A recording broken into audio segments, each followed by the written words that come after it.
Hoje, voz do cliente e o papel dos dados e da inteligência artificial para transformar escuta em decisão estratégica. Nesta série especial do Debate no Café, para revelar o que realmente sustenta um atendimento que gera valor de verdade, estamos conversando com os autores do livro Excelência no Atendimento ao Cliente, os bastidores da operação. Estamos de volta para mais um Debate no Café. Eu sou o Thiago Pierosi. E eu sou o Márcio Oliveira. Aí já aproveito também, como você que acompanha já o Debate no Café sabe, esse momento é aquele momento de você curtir, seguir, compartilhar para outras pessoas, tá bom? E aproveitar esse debate no café, super especial essa série, inclusive já vai lá acompanhar no canal os outros debates dessa série do livro. Aproveita já para comprar o seu livro, esse livro aqui e já se tornou referência no mundo do CX, do CRM, do relacionamento. Se você trabalha nessa área, não dá para ficar sem esse livro. Se você não trabalha, quer entrar na área, também não dá para ficar sem esse livro, tá bom? E hoje o papo vai ser maravilhoso aqui com essas feras, tá bom? Enquanto isso, enquanto você vê aí agora a nossa vinheta, então faz tudo isso que eu pedi, compartilha e passa esse vídeo para frente, tá bom? Tomamos um café?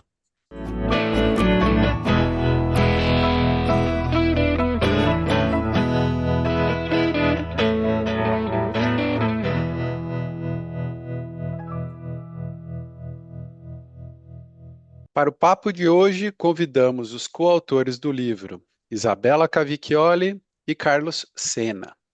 A Isabela é especialista em voz do cliente, ou VOC, Voice of Customer, e escreveu o capítulo Implantação e Gestão do VOC nas organizações. O Carlos, também especialista em voz do cliente, também é especialista em IA aplicada a CX, Customer Experience, e assina o capítulo Voz do Cliente e Inteligência Artificial com AIDA. Isabela, Carlos, sejam muito bem-vindos ao Debate um Café.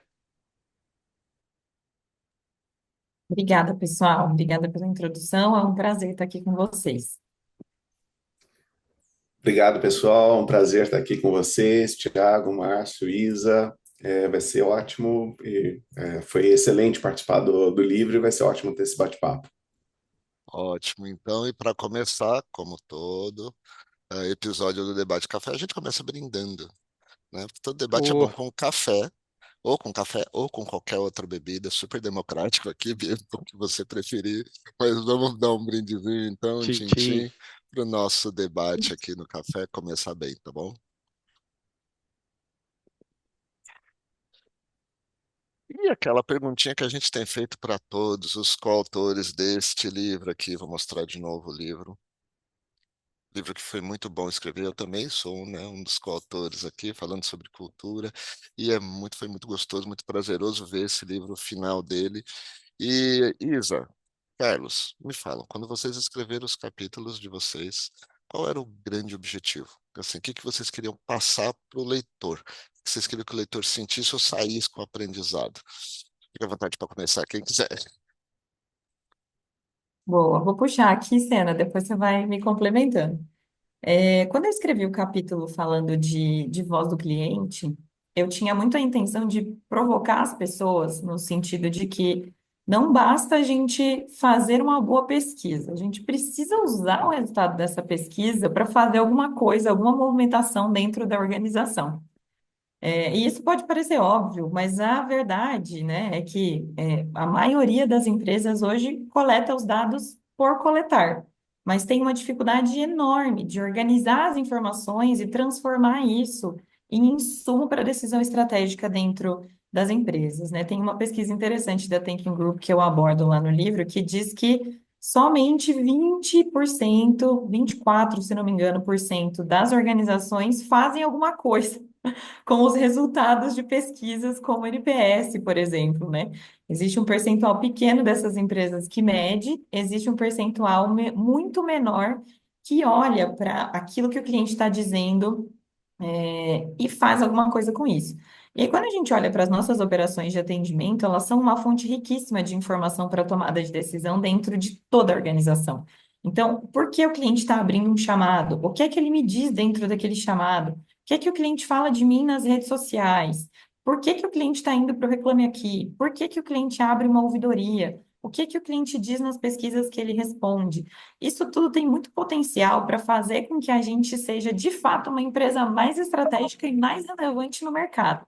E às vezes a gente ignora essas informações, né, por tomar algumas decisões ali por coisas que a gente julga que são mais importantes, ao invés da gente levar a percepção do cliente de fato em consideração. Então, eu acredito muito nisso, né? Trabalhando nas empresas de tecnologia que eu trabalhei nos últimos anos, eu vi muito isso acontecer e funciona na prática, né? A gente sempre convidar a pessoa para participar daquela decisão ou pegar as informações que eu já tenho a respeito daquilo que funciona bem para ela, daquilo que não funciona bem para ela, e transformar isso em estratégia de negócio mesmo. Aí, pegando já o gancho aqui da Isa, é muito legal, inclusive, a gente está fazendo esse papo juntos aqui, né? Porque a gente se complementa. Enquanto o capítulo da Isa é muito legal, porque ele conceitua bastante, te fala sobre a estrutura e como estruturar e como governar esse programa de VOC. Eu falo um pouco sobre como que a gente vai aplicar a IA para permitir com que a gente penetre em alguns tipos de informação que são muito difíceis de você trazer. Em especial, assim, o meu foco principal ali do meu capítulo é mostrar que um tipo de informação que é riquíssimo, mas que as empresas usam muito pouco, e ela pode te dar informação o mais próximo possível do tempo real, que são aquelas conversas que você está tendo com o seu cliente no dia a dia. É a ligação no call center, é o chat, é o WhatsApp, só que é muito difícil de você trabalhar com essa informação com os métodos tradicionais, que é escutar a ligação, ficar lendo o chat, tabulando, e fazer essa análise. A Isa, depois a gente pode bater um pouco de bola aqui, mas fazer isso pelos métodos tradicionais é muito difícil. E eu acho que todos os métodos, a Isa vai explorar bastante aqui, né? Todos os métodos são super válidos, importantes e têm os seus papéis, né? Mas alguns dos métodos que existem hoje, como pesquisas, uma entrevista em profundidade, ou eles vão falar com uma amostra pequena, ou elas vão demorar semanas para te dar resultado. E se eu quero ter uma informação imediata do que está acontecendo hoje, o que aconteceu ontem, o que aconteceu essa semana, então, você ouvir o que está acontecendo hoje, pegar o pulso da tua operação hoje também e trazer essa informação para esse teu programa de VOC é super relevante. O que que a IA tem a ver com isso? A IA permite com que a gente faça isso em escala de uma forma eficiente que não era possível antes. Então, em resumo, esse é o meu objetivo com o meu capítulo. É legal ver como que já. Não, não, desculpa, vai lá, Isa, vai lá. Aproveitando o gancho Vai aqui do lá. Senna, né? Acho que transformar essas informações em dado é uma super dor de cabeça, assim, dentro das operações, né? Às vezes a gente tem que ter uma pessoa, talvez até uma equipe dedicada para fazer essas análises. Então, acho que a IA entra como um grande complemento, fazendo o que ela faz de melhor, que é analisar um volume gigantesco de dados, né? E né, pegando esse gancho também, eu acredito muito que naquela máxima, né, de que o melhor atendimento é o que não precisaria acontecer. Então é muito importante a gente olhar para o atendimento para entender por que as pessoas estão entrando em contato com a gente. Aonde na jornada, né, gerou-se uma necessidade de falar com alguém para resolver um problema, de entrar em contato com a empresa para precisar resolver um problema. Que problema é esse? Como a gente corrige isso de maneira estrutural, ao invés de precisar fazer com que o cliente tenha esse trabalho, né, de entrar em contato com a gente? Então, eu acredito muito nisso sendo usado de maneira inteligente para ajudar a gente a ter produtos cada vez melhores, jornadas cada vez mais eficientes e proporcionar uma experiência de mais qualidade para o nosso cliente. Eu só ia falar o como que complementou um dado que você trouxe, Isa, que é, que é espantoso, na verdade, né? Falando de 20% das empresas ainda 24. 20, não usam, 24, né? né? 24% apenas usam. É assim, É e aí, pouquíssimo. juntando com o que o Senna falou, que é o pensamento tradicional ainda, né? De olhar para aquele monte de informação, não vai dar para tratar, não vai fazer, não vou conseguir, não vou. E tem que ser tudo muito rápido nas empresas, a gente sabe disso, né? A pressão por coisa, resultado, fazer e tudo mais, muito operacional, a visão muito operacional, fala, não, deixa isso para lá. E aí perde-se a riqueza que você trouxe da quantidade de informação que tem ali. Então, na verdade, mostrou que é o resultado do problema, o Senna falou, cara, é isso aqui que acontece. E as empresas acho que ainda não conseguiram juntar essas duas coisas. A gente vai começar a juntar. Eu acho que vocês conseguem já começar a dar de novo aqui, né, como juntar IA e tudo mais, como começar a juntar essas duas coisas e mostrar para as empresas que, ó, talvez hoje, com a tecnologia disponível, não seja mais tão complicado assim. A gente precisa talvez mudar o mindset, né? Perfeito. Isa, Carlos, não sei se quer falar. Não, vamos lá. Coloca a tua Não, é pergunta. que eu queria aproveitar justamente esse gancho que o Márcio levantou e que vocês já colocaram, começar perguntando para a Isa aqui, né? O que que vai diferenciar, então, porque as empresas, né, as que estão ouvindo o cliente, deveriam agir de alguma maneira, né? Mas tem as que só ouvem. O que que diferencia de fato, então, essa construção desse sistema que a empresa prepara, vamos chamar de VOC, né? Vamos chamar isso de um conceito. O que que diferencia uma empresa que está só ouvindo daquela que está agindo e fazendo de fato alguma coisa, né? Perfeito, Tiago. No livro a gente aborda um pouquinho do que é chamado de VOC, Process Flow, né? Que é o processo, o fluxo ali de implementação da voz do cliente. E ele passa por algumas etapas, mas eu queria destacar aqui duas delas que eu acho que são muito importantes, são seis no total, mas queria destacar duas delas aqui que eu acho que são muito importantes, que uma delas é você conseguir estruturar os dados de uma maneira que você consiga contar a história que esses dados estão te dizendo. Uma das coisas mais difíceis que a gente tem dentro da organização é a gente manter a nossa iniciativa relevante diante de tantas outras coisas que todo mundo está trazendo ali para a diretoria, para a mesa de decisão que quer fazer. Então, quando você vai, às vezes, né, com algum achismo, digamos assim, é muito difícil você conseguir ganhar uma discussão. Então, você conseguir estruturar os dados e falar, a minha iniciativa é relevante por causa disso, né? Olha o impacto que isso aqui está causando na vida de tantos por cento dos nossos clientes. Isso aqui está acontecendo na vida das pessoas. E às vezes, para mim, o mundo perfeito é quando a gente consegue juntar informações quantitativas com informações qualitativas. Então, você conta ali uma história, né, de alguém que foi muito impactado negativamente por conta daquilo, o que que aconteceu com essa pessoa, mas mostra em volume o quanto isso impacta. E melhor ainda se a gente consegue conectar isso de alguma maneira com receita, né? Isso é sempre um argumento muito potente na hora de levar a conversa ali para a mesa de tomada de decisão. Então, eu acho que essa estruturação de dados é uma coisa que eu vejo assim constantemente. Já passei, né, lá no início da minha carreira com CX e com CS, e eu vejo constantemente nas mentorias, nos papos com outros gestores de CX, essa dificuldade de organizar e estruturar as informações de uma maneira que elas pareçam relevantes para quem vai ouvir, para quem vai de fato chancelar se essa iniciativa é prioritária aqui na organização ou não. E um segundo ponto, que eu acho que também é muito relevante, é a gente conseguir construir parcerias e alianças para fazer com que essas iniciativas andem. Porque enquanto área de CX, geralmente a gente pouco faz sozinho, né? A gente sempre depende de uma área de operações, a gente depende de uma área de tecnologia, a gente depende de uma área de dados. Então, a gente conseguir construir essas pontes e orquestrar essas informações é muito relevante. E eu acredito muito que é possível fazer isso quando você envolve todo mundo desde o começo.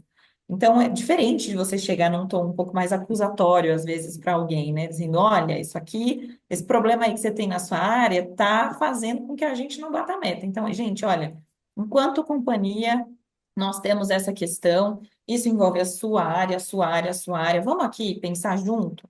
Como é a melhor maneira da gente resolver esse problema, né? E aí a gente vai conversando com as pessoas, trazendo as ideias para a mesa, para que a gente consiga também enxergar as limitações que talvez a gente vai ter de cada área, enxergar como a gente consegue fazer um cenário factível para que aquelas iniciativas também consigam andar. Se não, né, eu até brinco nas minhas aulas, que a gente vai para um cenário de aqui jaz mais uma iniciativa brilhante, meteórica, que ia mudar o mundo, e no final das contas a gente não consegue colocar ela para rodar, porque as pessoas de quem a gente precisava de apoio não acharam que ela era tão relevante assim, ou não se sentiram envolvidas. Enfim, sempre que a gente fala de pessoas e de, né, relação de colaboração nas organizações, a gente vai passar invariavelmente por essas questões. Então, eu vejo esses dois pontos assim como chave para a gente conseguir, de fato, implementar nas organizações, né, iniciativas que façam sentido, que vão virar o jogo para que aquela organização se torne mais competitiva no que diz respeito à experiência do cliente. Acho que no final, fala, Carlos. Eu queria pegar um gancho aqui da Isa, talvez dar exemplo aqui também do como é que a gente faz isso daqui na prática, né? É, Primeiro ponto que a Isa falou sobre a dificuldade de ter dados, a gente tem uma dicotomia aqui, né? Porque as empresas têm muitos dados e ao mesmo tempo você não tem dado qualitativo, fácil de você tratar, que consigam demonstrar as tuas hipóteses, né? E a gente não tem uma forma prática da gente organizar esses dados. A gente sofre muito, a gente vê às vezes as organizações tentando buscar simplesmente com dado transacional a explicação de um problema que é mais complexo, né? Então, de novo, trazendo o ponto da IA, eu estou tentando complementar esses dois pontos que a gente está trazendo como tema aqui, né?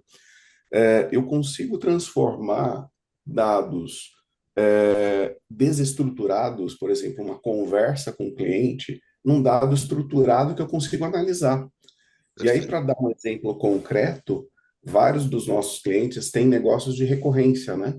Então, imagina telecomunicações, cartão de crédito, seguros, que são negócios de renovação e recorrência, onde o churn é extremamente crítico.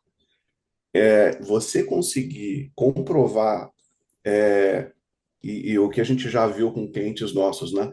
Poxa, isso daqui é um tema que a gente já sabia, mas a gente nunca conseguiu quantificar. Que acontecia esta situação de um cliente insatisfeito, porque você prometeu algo para esse cliente. Vou evitar de trazer casos muito concretos aqui, mas assim, são coisas que a gente vê na prática com clientes nossos. Por exemplo, poxa, você prometeu um técnico ir na casa do seu cliente, e esse técnico não compareceu, e esse cliente ficou sem o seu produto por dias. E aí depois ele alega no cancelamento que, olha, não, eu estou com problema financeiro. Não está com problema financeiro. Você não cumpriu aquilo que foi prometido para o cliente. As empresas falam depois, poxa, a gente sabe, mas a gente nunca sabia qual o percentual. Na hora que você consegue quantificar e mostrar o percentual e como isso daqui pode mexer o ponteiro do churn, que é crítico para o resultado da empresa, aí você consegue trazer valor para, por exemplo, um programa de VOC, você consegue mover ações concretas que vão melhorar a tua experiência do teu cliente. Eu sei que o Márcio tem ali uma colocação, mas antes, só, Márcio, só para. Eu achei interessante, porque eu ia fazer o comentário, passei a palavra para o Carlos, e justamente ele trouxe um outro ponto que complementa o que eu ia dizer, né? No final, acho que as empresas precisam de apoiadores, né? Então, esse caso que o Carlos traz, eu acho que um Chief Revenue Officer certamente ia falar: opa, estou gostando desse VOC e passa a ser um patrocinador, né? Que vai na linha do que a Isabela está falando, né? Você também não pode jogar sozinho e nem ser acusatório, sair apontando o dedo. Mas se você tem pessoas, áreas, né, vamos dizer, ou pessoas mais influentes, e aí podemos falar também de cultura, mas aí o Márcio mais especialista no tema, né? Acho que também tem a cultura da empresa, mas se você tem todo, né, se você tem stakeholders que te apoia no processo do VOC, acho que fica muito mais fácil, né? Vai lá, Márcio. Eu queria exatamente, até por conta do ponto que os dois colocaram, trazer esse aspecto da cultura. É, porque, assim, falar de voz do cliente e falar de conseguir ter uma visão ampliada para extrapolar dados, usar tecnologia para transformar é, dado desestruturado em dado estruturado. E aí, na verdade, desde o dado desestruturado, começar a registrar o dado desestruturado direito, para ele conseguir também ser estruturado. Não adianta a coisa ser mal registrada, né, Senna? E eu já vi isso várias vezes. Acho que tudo de qualquer jeito lá no campo do comentário do saque, assim, gente, mas não dá nem para entender isso aqui. Aí não tem IA que faz milagre, mas. É, Mas aí a gente começa a falar um pouco de cultura. Eu acho que isso pega, e imagino que vocês dois estão olhando isso de perto no dia a dia. Quando a gente fala de cultura de dados na empresa, às vezes isso é muito, e eu sofro um pouco com isso, vai ficar muito subjetivo. Ah, cultura não, a gente registra tal. Mas a gente vive um momento de fato, Senna, parar com essa dicotomia de ter muito dado, mas ao mesmo tempo ter dificuldade de ter dado, porque a gente não tem sabedoria, não tem estratégia para capturar o dado, porque a empresa não é uma empresa dirigida por dados, não tem uma cultura de dados. E isso pode enriquecer muito mais o trabalho de todo mundo. Você pode aprender com o cliente, aprender com o cliente que liga, aprender por que que o cliente liga, até entender, porque o melhor, e já falou, né, o melhor atendimento é o que não acontece, porque está tudo funcionando bem, não deveria acontecer, mas mudar um pouco o prisma, acho que parte de uma questão cultural. Como que esse aspecto cultural tem impactado, ou como que vocês têm olhado, aí a pergunta eu lanço para os dois, essa parte da cultura de dados, para de fato ter dados bons.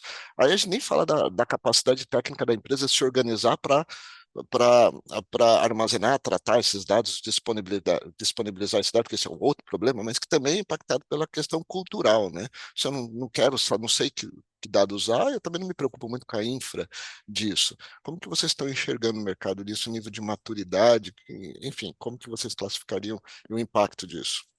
Posso começar aqui, Isa, e depois você complementa? É, eu vou fazer algumas provocações aqui, tá, Márcio? Pode E fazer, aí, aqui é para fugindo isso até um mesmo. pouquinho do capítulo aqui, mas falando de o que eu vejo e também da minha experiência passada, tendo sido já CIO, CTO, então eu sou uma pessoa de tecnologia, eu não sou uma pessoa natural de CX, eu sou uma pessoa de tecnologia. Ótimo. E eu sempre me posicionei como uma pessoa de negócio, né? Que é a tecnologia aplicada ao negócio, não a tecnologia pela tecnologia. E eu acho que quando a gente fala de cultura de dados, que é um tema que nos últimos anos se fala muito na empresa orientada a dados, e agora, principalmente nesses últimos poucos anos, poucos 3 anos aqui, de IA. E eu acho que existe uma confusão, às vezes, de se dizer que eu tenho uma cultura orientada a dados, uma cultura orientada a IA, e na verdade você tem projetos técnicos para Exato. comprovar, para você ter um pet project ali de estou fazendo iniciativas de IA, estou fazendo iniciativas de dados com investimentos longos em plataformas caríssimas, em pilotos intermináveis. É, a provocação aqui é como é que a gente consegue ligar os pontos aqui com o negócio, e no lugar da gente estar fazendo esses mega investimentos, como é que a gente consegue transformar esses projetos em geradores de resultado. A cabeça da liderança de tecnologia tem que estar com esse mindset, né, de não é sobre justificar o investimento em tecnologia, que é necessário, os investimentos são necessários, mas é como é que eu gero resultado a partir disso. E aí eu vejo um pouco de confusão ainda no mercado, quando a gente vai apresentar soluções que estão prontas, por exemplo, para resolver uma dor imediata para a área de negócio, e aí a gente ouve coisas do tipo, não, mas isso daqui o meu time de tecnologia tem que fazer interno porque é estratégico. Meu caro, você está num segmento X aqui, você é varejo, você é telecomunicações, por que você vai desenvolver tecnologia desse tipo de tecnologia, e sendo que você compra hoje no mercado e resolve uma dor imediata do seu negócio? É uma provocação. Eu acho que todas as empresas e todas as áreas de tecnologia, elas sim precisam formar pessoas, precisam formar conhecimento, mas você também tem que ter a cabeça aberta de em que momento que você investe dentro de casa, em que momento que você investe em parcerias. Se você achar que todo mundo é uma empresa de tecnologia, nada vai ser feito em tecnologia. A gente tem que trabalhar com esse conceito de inovação aberta, porque isso libera recursos e dá agilidade para o negócio. Eu acho que tem. Desculpa, me alonguei um pouco mais, mas eu acho que tem a ver com o tema de cultura, tá? Sim. Isa, o que você acha? Nossa, com certeza, Sena. Acho que a gente vê muito isso no dia a dia das organizações, assim. E eu queria fazer um complemento aqui também, que é muito comum em alguns lugares em que eu já passei, né? Às vezes a gente quer colocar a tecnologia como um fim. mas na verdade ela é meio para solucionar as coisas. Então, se você não tem um processo bem desenhado, né? Se você não sabe o que você quer, aí não adianta você desenvolver, pensar em desenvolver alguma coisa de tecnologia. Então, esse trabalho anterior, que é a gente sentar, vamos parar para pensar o que que a gente quer, da onde a gente está saindo, para onde a gente quer ir, e o que que a gente quer que esse processo seja, né? Como a gente vai desenhar isso? É muito importante. Então, acho que sempre que a gente vai falar de ferramenta, né, às vezes a turma tem um pouco dessa expectativa, né, de que, nossa, a gente vai desenvolver uma super ferramenta aqui maravilhosa. Mas peraí, você já fez o seu dever de casa anterior, que é pensar o para que que você está contratando aquilo, né? O que que você espera daquela ferramenta? Você sabe que você também vai ter trabalho né, de implementar uma ferramenta que você precisa fazer uma boa implementação, senão a ferramenta não vai rodar do jeito que você estava esperando. Então, eu acho que isso também é relevante, assim, né? A gente vê, às vezes, nas organizações, as pessoas depositando todas as energias na ferramenta, quando, na verdade, tem muita coisa que, às vezes, é de processo anterior que precisa ser revisto.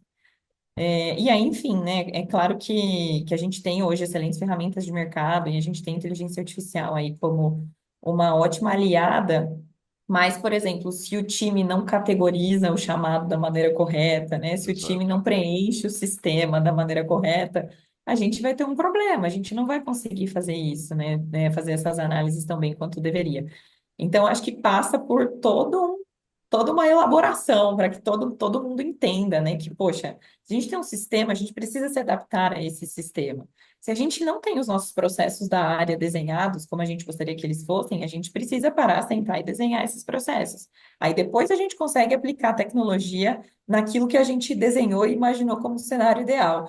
Mas eu vejo esse cenário, assim, de às vezes as pessoas olharem para a ferramenta com alguma idealização, de que, né, essa ferramenta vai resolver meu problema, ou até alguns discursos que às vezes vêm, olha, a gente precisa implementar IA.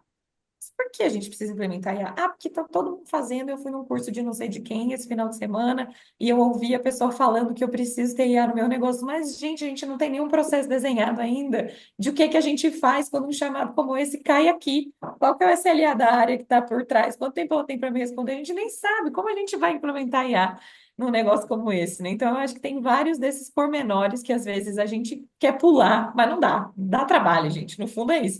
Implementar a ferramenta dá trabalho, desenvolver internamente dá trabalho. Precisa sentar e pensar no que a gente quer que seja, né? E Dá aí, trabalho, parabéns, leva Márcio. tempo. Desculpa, Carlos. Não, eu ia dar parabéns aí para o Márcio e para o Thiago pela iniciativa de vocês, da gente estar discutindo esses temas, né? Porque educar o mercado é importante. De assim, ó, pô, o que que a IA pode fazer, o que que a IA ela pode fazer, mas ela precisa da tua preparação, né? Se você não se preparar, se você não planejar e você não souber para onde você quer, é o gato da Alice, né? É. Qualquer caminho serve. Consome recurso, né? Recurso tempo, recurso financeiro, a dedicação das pessoas, o aprendizado que você precisa da ferramenta, enfim. Fernando, Mas, Márcio, não sei se você tem alguma coisa nesse tema, senão eu já ia passar para o próximo. eu queria só fazer um comentário, porque, de fato, a gente vive momentos loucos no mercado, né? IA está no, tá na moda, então todo mundo tem que fazer IA, por quê? Porque, como eles falam, não, porque tá todo mundo fazendo, eu tenho que fazer, porque eu fui lá naquele curso legal lá, fui naquela feira que agora tem um monte, tem que fazer. É, mas se a gente parar para prestar atenção, de fato, nem toda empresa, aliás, a maioria não tá, né? A gente vê várias pesquisas por aí, a, a Business Harvard Review soltou um dado, se não me engano, 70% das empresas não estão conseguindo fazer. A Gartner soltou falando que 40% dos projetos de IA nas empresas vão falhar até o ano que vem. Assim, a gente pode achar de tudo, mas por quê? E eu venho acompanhando alguns, né, dos pilotos eternos, né, Senna, que fica lá, porque na verdade ela tem que pôr. Porque é o desespero que tem que fazer. Porque tem que fazer. Porque tem que fazer. Porque é uma pressão muito grande. Imagina, eu vou dizer que eu não estou fazendo nada com IA? Não posso, né? Eu vou parecer atrasado. Então a gente tenta achar que IA é uma fórmula mágica. Acontece que você muitas vezes faz bons projetos, consegue até ter boas ferramentas, criar, seja um agente ou seja alguma outra forma de uso de IA, de generativa, que é o que todo mundo está querendo, mas assim, o fato é, a empresa não está preparada. ou ela não está preparada em termos de dados, ou ela não está preparada em termos de cultura mesmo, né? De alimentar, de usar. Então, um projeto de IA hoje, ele não é de fato sendo um projeto de tecnologia. Se ele começa sendo um projeto só de tecnologia, e é aquela coisa que muita empresa faz, principalmente as grandes, né, que tem áreas bem estruturadas de tecnologia, mas eu acho que eu posso abraçar tudo. Vem cá, eu faço. Mas você não vai fazer, né? IA é uma visão de negócio, não é uma visão de tecnologia, né? Ela é tecnologia aplicada a negócio. Se começa como uma visão de tecnologia, vai falhar. E talvez seja por isso que a gente está com essas estatísticas tão grandes aí de falhas, né? E, Márcio, aí eu vou colocar uma provocação, mas é para um outro podcast. Aí pode ser com outras A pessoas. gente Quem marca. quiser me convidar, vai ser um prazer, tá? Eu só vou jogar a bomba aqui, aí depois você vê como é que você resolve.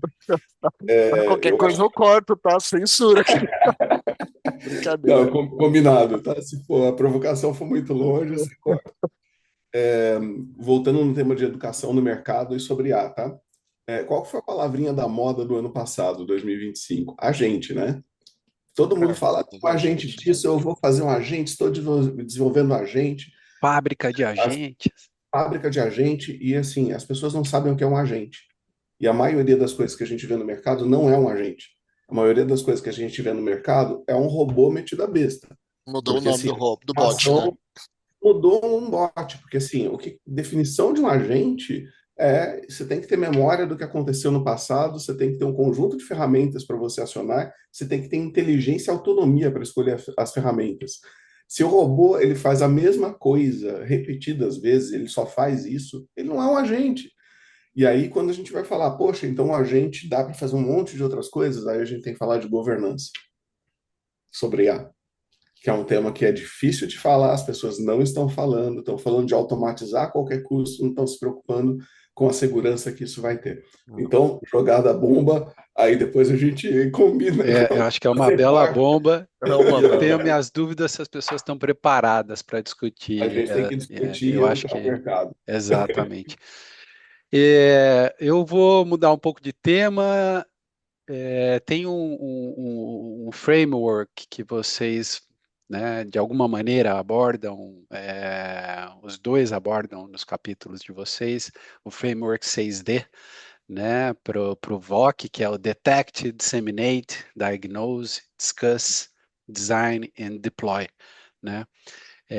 E eu acho que aqui, justamente, vocês não abordam sem querer o tema, é o tema extremamente importante, que vai em linha e com um pensamento, né, de que não estamos falando de uma foto, estamos falando de algo recorrente, que a gente tem que ter isso conectado muito bem ao negócio, tudo que a gente já falou até agora, né?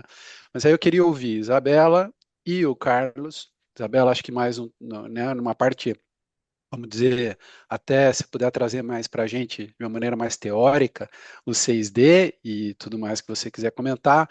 E aí eu acho que o Carlos, com essa visão de como usar a inteligência artificial generativa para apoiar uma implementação de um framework 6D, né? Acho que vocês puderem ir por essa linha, eu agradeço. Legal, Thiago. Eu, particularmente, gosto muito de framework, né? Porque eu acho que dá uma visão ali para a gente do que precisa ser feito. E esse, particularmente, ele é um framework em círculo, né? Justamente porque a ideia é que um programa de VOC ele não acabe nunca. Então, a ideia é que a gente comece esse framework, né? Que a gente comece esse processo, primeiro identificando o que é a necessidade real da empresa. E por que que eu gosto de falar isso? Não adianta a gente tentar propor alguma iniciativa ou tentar fazer alguma pesquisa com o meu cliente se aquilo está muito desconectado do que a empresa se propõe a fazer enquanto negócio, se está muito longe da missão, se está muito longe das metas daquela empresa para aquele ano, para aquele triênio, enfim. Então, é muito importante que uma liderança de CX ela tenha muita conexão com essas frentes, assim, né? Cara, quais são os indicadores principais que a minha empresa precisa atingir esse ano, para além dos meus, né? Ou para onde a gente está mirando? O que que a gente quer fazer enquanto organização? E aí sim, a gente vai conseguir desenvolver depois toda uma maneira de trabalhar que vai ganhar muito mais força. Então, é um pouco daquilo que a gente estava falando, sobre as ferramentas, né? Eu preciso saber onde eu estou e onde eu quero chegar. Esse é um primeiro passo muito importante. Depois a gente vai para uma fase em que a gente vai decidir como a gente vai coletar as informações dos clientes. E aí tem N maneiras de fazer, né? Dá para a gente buscar informações do próprio atendimento, olhar redes sociais, fazer pesquisa, fazer entrevista em profundidade. Eu gosto muito de fazer uma miscelânea disso tudo sempre que possível, né? Porque acho que vem informações muito relevantes de vários lugares e a gente consegue cruzar esses dados de uma maneira muito legal, né? Para a gente conseguir, de fato, validar as nossas hipóteses, porque, no fundo, como, assim, gestora de CX há alguns anos, o time traz algumas coisas pra gente, assim, que a gente sabe que é verdade. Do tipo, olha, isso aqui é um problemaço. Isso aqui tá me dando muita dor de cabeça no atendimento no dia a dia. E a gente sabe que é verdade, mas às vezes a gente tem dificuldade de mensurar o tamanho do impacto daquele problema. Então, você conseguir trabalhar essa base de dados e buscar informações de diferentes fontes, tentar fazer essas conexões, às vezes você conseguir, como o Senna muito bem colocou, juntar uma pesquisa com um dado comportamental desse cliente, depois fazer um grupo focal para entender o porquê que essas pessoas se comportaram dessa maneira, perguntar para as pessoas de fato, né, o que é que você esperava que tivesse sido diferente? Às vezes a gente tem, né, o hábito de tentar adivinhar, mas perguntar também é uma boa saída, né? A gente ter essa humildade intelectual mesmo, de perguntar para a pessoa por que você fez esse movimento. Isso é muito rico. Depois a gente vai para uma fase em que a gente estrutura essas informações de uma maneira inteligente, né? A gente envolve todas as pessoas ali para a tomada de decisão, que eu acho que é, como eu comentei com vocês, uma fase muito importante, porque se a gente envolve só no final, do tipo, ó, você tem que fazer isso, tá? Eu fiz um projeto aqui e tem uma ação para você que eu coloquei o seu nome aqui, e é um to-do que você precisa colocar na sua agenda. Então, é muito diferente de você chamar a pessoa para a fase de ideação daquela iniciativa, né? Vamos pensar junto como é que a gente consegue melhorar esse processo. Olha, os nossos clientes estão nos trazendo isso impacta dessa maneira. Me fala também as suas limitações para a gente entender que talvez o mundo ideal eu não vou conseguir atingir, mas até onde a gente consegue ir, qual é o melhor cenário possível que a gente consegue desenhar para agora. E depois, talvez daqui 6 meses, a gente revisita esse problema e a gente entende que a gente consegue avançar um pouco mais, né? Para agora a gente conseguiu melhorar, sei lá, 5%. Para os próximos 6 meses, talvez a gente consiga melhorar mais 5. E assim a gente vai conseguindo evoluir, né, de maneira contínua. Para daí a gente ir, de fato, para uma ideação inteligente da solução, para a gente fazer o design, né, da solução que a gente entende como ideal. E aí a gente tem que testar. Nossa, e com certeza, assim, a chance da gente fazer uma boa solução de primeira é muito baixa. E esse também é uma outra coisa que às vezes as pessoas se frustram e desistem de tentar, né? Mas o fato é que você desenvolver uma solução que de fato gere valor para o cliente é trabalhoso. Então você vai ter que lançar, você coleta feedback, você entende com o usuário, você volta, você ajusta, para as arestas, aí você vai de novo. Aí ainda não vai estar tão legal assim, mas vai estar melhor do que a primeira, aí você vai de novo. E aí você vai testando para entender como essa funcionalidade pode ser, né? E aí sim você lança isso para um volume maior de pessoas, talvez para toda a sua base de clientes, e volta, né? Pô, beleza, evoluímos aqui. Como é que a gente olha para os próximos passos, próximos objetivos agora? Como a gente se aproxima um pouco mais da missão da companhia, da nossa organização? Então, eu acho que esse ciclo ele fecha muito bem. E ele conecta muito a área de CX com a estratégia de negócio, né? Acho que uma imensa parte das empresas já entendeu que você ter uma área de CX sendo olhada de maneira estratégica é extremamente relevante para você conseguir manter a sustentabilidade do seu negócio a longo prazo. Mas às vezes a gente esquece, né? No primeiro chacoalhão ali, uma das primeiras coisas que a gente sacrifica é a experiência do cliente. Então, quando a gente consegue mostrar essa relevância da área, né? Isso faz com que a gente consiga, de fato, evoluir, trabalhando a melhoria contínua dentro das nossas áreas, para a gente se manter relevante para o negócio e manter o nosso negócio relevante para o cliente. E com o sonho de que esteja nos objetivos da área de negócio, né? A Exatamente. contribuição para que o framework funcione. Carlos, como que a IA pode contribuir para a implementação e para o segmento, né, do framework 6D? Perfeito. Aí eu vou convidar, Márcio, as pessoas aqui de novo a conhecerem o livro, comprarem o livro também, que eu acho que é super legal aqui a Isa, no capítulo dela, conceitua muito bem ali o framework. Para não repetir tudo aqui, eu vou pontuar em alguns momentos aqui como é que a IA pode te ajudar e traz um pouco do que eu comentei ali no meu capítulo, tá? É, o, sempre a Isa falou de uma complementariedade de métodos que você pode usar para você ouvir essa voz do cliente. O ponto que eu trago muito no meu capítulo ali é como é que você traz isso mais próximo do teu momento atual. Você não ter que esperar um ciclo longo ou uma análise longa por semanas para você saber se aquela tua ideia implementada deu efeito ou não deu efeito, ou mesmo, vamos pegar a etapa inicial que a Isa estava falando de onde é que eu estou. Quais são os problemas que eu tenho para eu priorizar onde é que eu estou.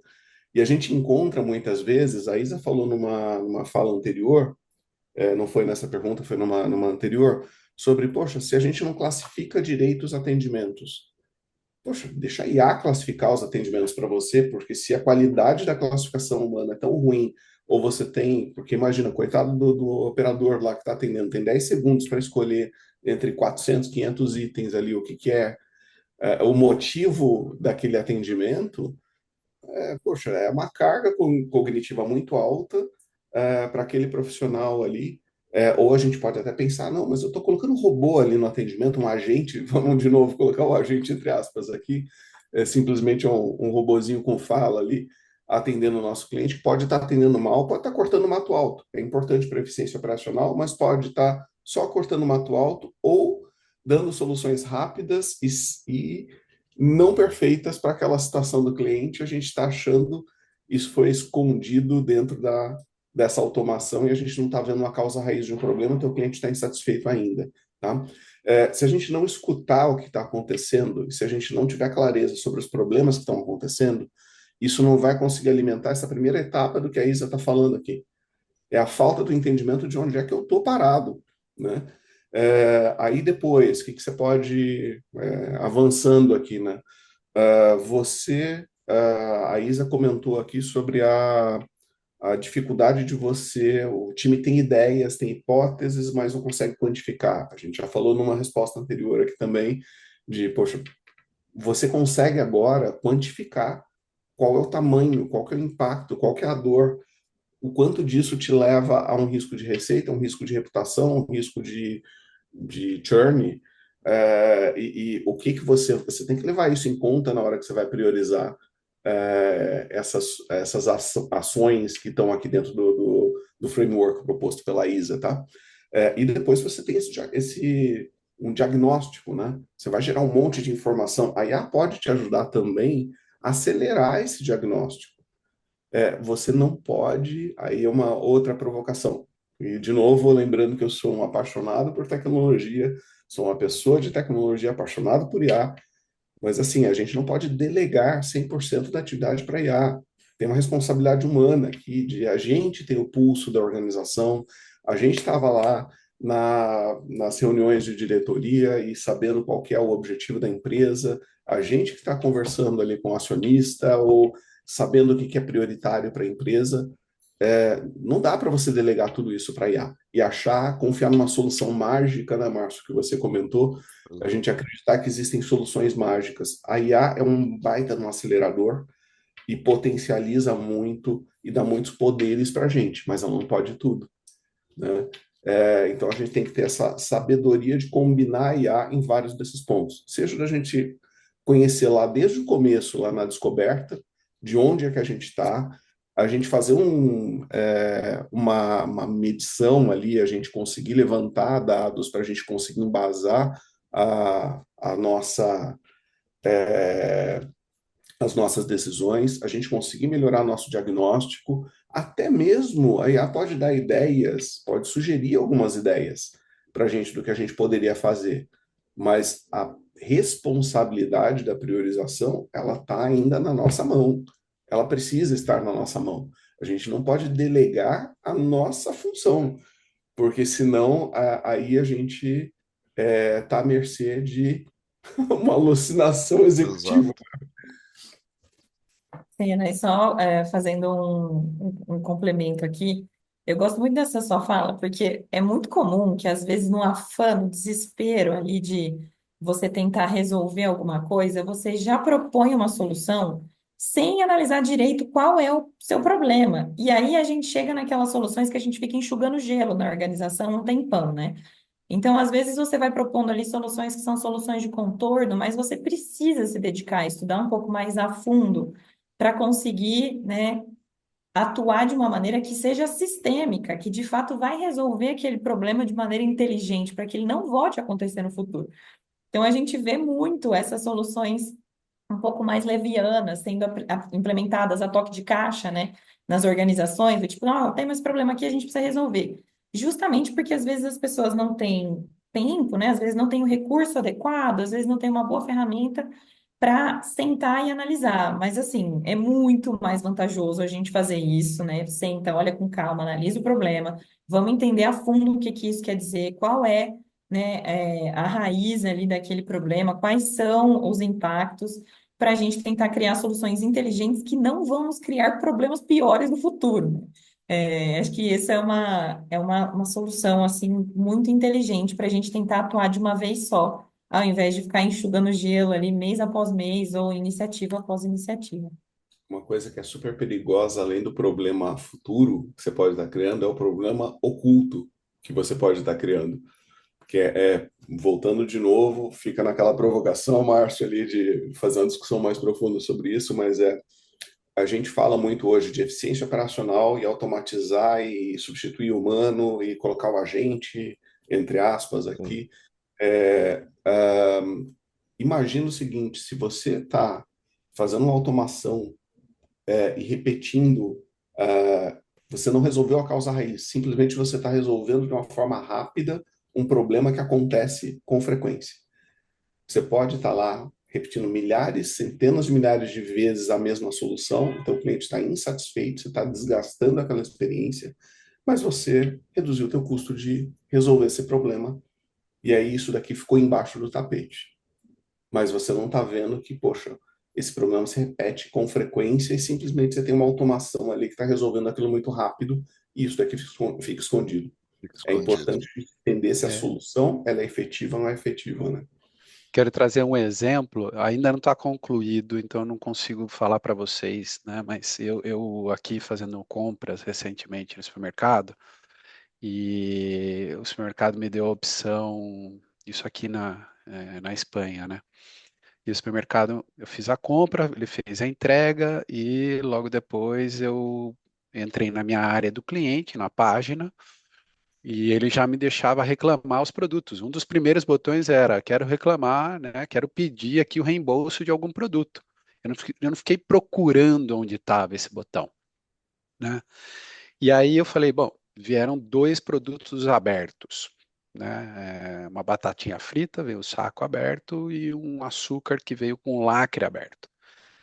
E na hora eu já coloquei ali e ele abre lá qual é o problema. Então, nitidamente, é uma coisa que está super organizada, pensada para IA, provavelmente, consolidar isso para levar para um humano pensar como eu melhoro a embalagem, ou como eu entrego a melhora de um saquinho de batata frita, né? Vamos ver, eu já pedi o reembolso, aí vamos ver o que vai acontecer agora, né?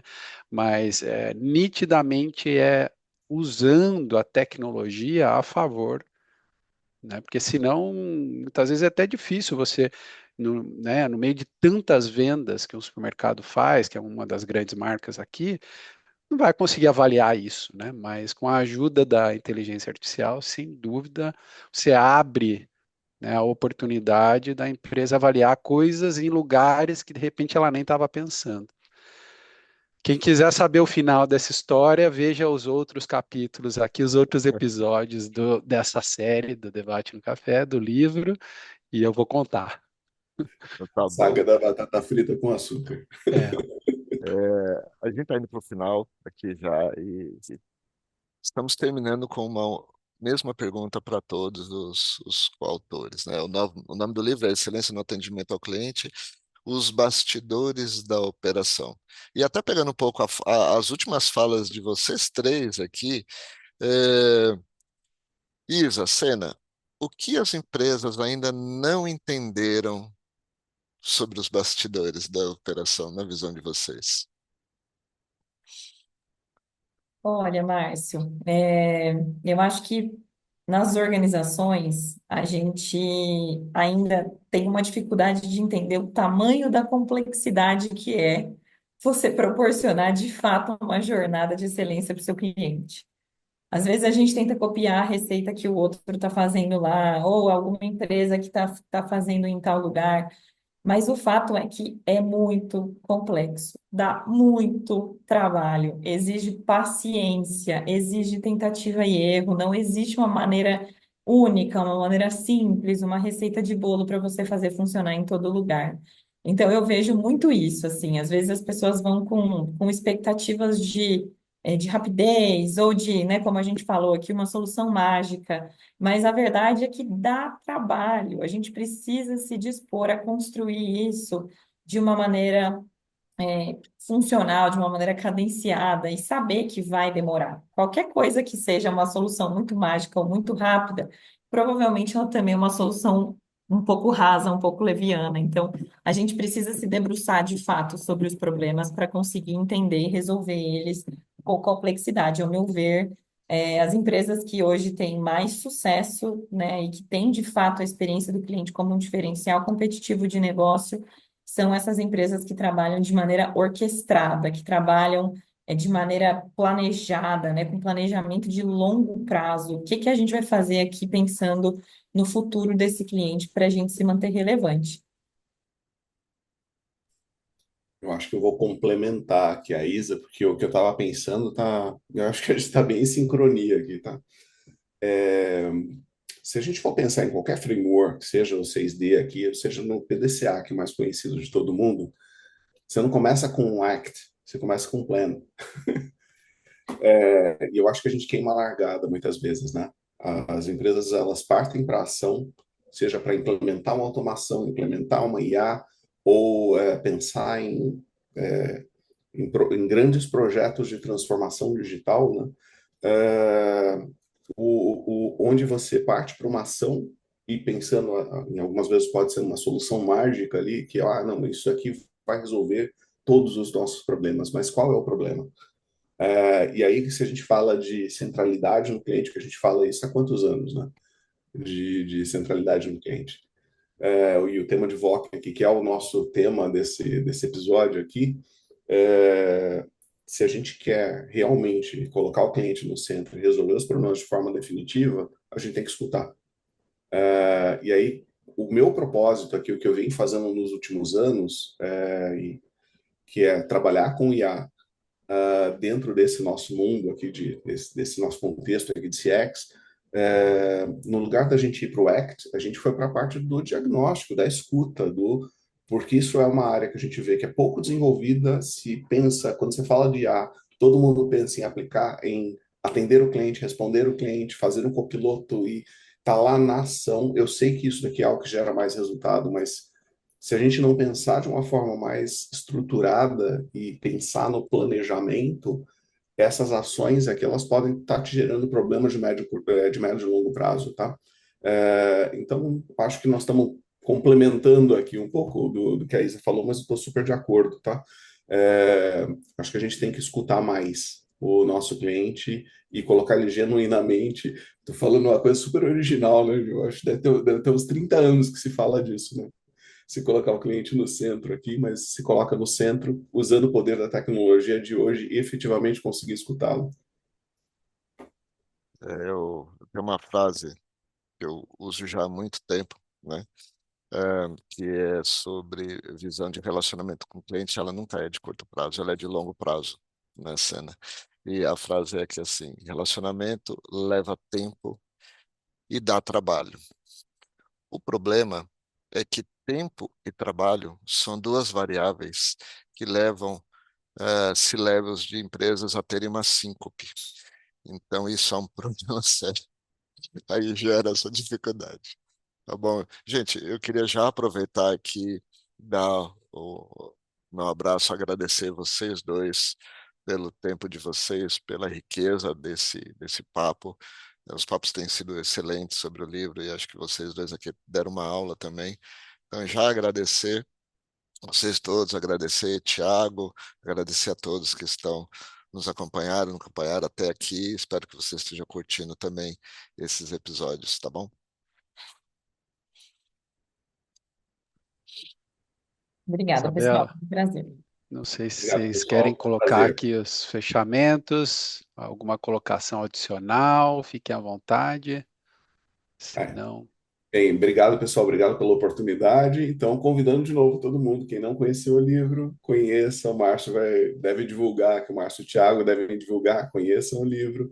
Acho que tem muito conteúdo rico não só de nós dois, mas dos outros autores também.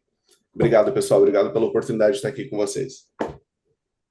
Obrigada, pessoal. Foi um prazer. Eu endosso o convite do Sena a vocês conhecerem o livro e nos acompanharem também nas redes sociais, né? Acho que a gente posta bastante coisa no LinkedIn, a gente vem postando bastante conteúdo enriquecedor, então nos acompanhem lá também, que a gente tá sempre trazendo novidades e reflexões de qualidade.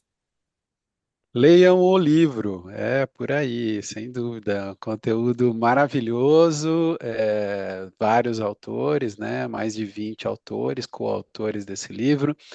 Hoje foi um episódio onde a gente focou aqui em voz do consumidor e acho que fica claro, né? A excelência no atendimento, ela é feita nos bastidores todos os dias.